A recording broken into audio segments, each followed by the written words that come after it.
கர்த்தருடைய பரிசுத்த நாமத்துக்கு ஸ்தோத்திரம். இன்னைக்கான வேத புத்தகத்தை பார்க்கறதுக்கு முன்னாடி நேற்று வீடியோவில் கேட்ட வினாவுக்கான விடையை இன்னைக்கு நம்ம பார்க்கலாமா? தேவனிடம் என்ன கற்றுக்கொள்ள வேண்டும் என்று கேட்கப்படுகிறது. இதுக்கான விடை தன் கண்களுக்கு தெரியாத தவறுகளை. இப்போ நம்ம இன்னைக்கான ஒரு சின்ன வினாவை பார்க்கலாமா?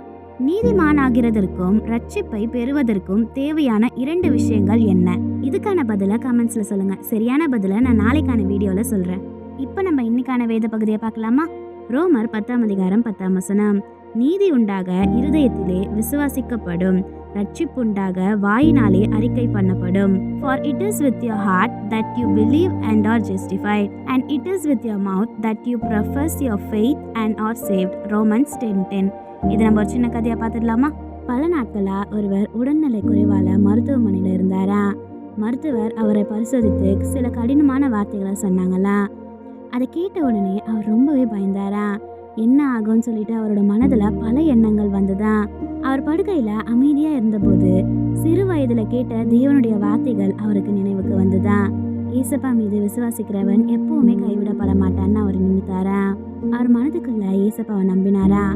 ஆனா அந்த நாள்ல அவருடைய நம்பிக்கையை வெளிப்படையா சொல்லணும்னு சொல்லிட்டு அவர் எண்ணாரா. அவர் கண்களை மூடி ஜெபித்தாரா. ஏசப்பா, நான் உங்களை நம்புறேன். என்னோட வாழ்க்கையும் என்னோட பயத்தையும் எல்லாவற்றையும் உங்ககிட்ட ஒப்பு கொடுக்குறேன் இப்படின்னு அவன் வாயினால் சொன்னானா. அந்த ஜபத்தை அவன் சொன்னதுக்கு அப்புறம் இதயத்துல ஒரு பெரிய சமாதானம் வந்துதான். சூழ்நிலை மாறாம இருந்தாலும் அவனுடைய உள்ளத்துல நம்பிக்கையும் தைரியமும் நிரம்பியதா. நம்ம இதயத்தால ஏசப்பாவை நம்பி அதை வாயினால் நம்ம சொல்லும் போது ஏசப்பா நம்மளுக்கு ஒரு புது பலத்தையும் சமாதானத்தையும் கொடுப்பார். ஆமேன்.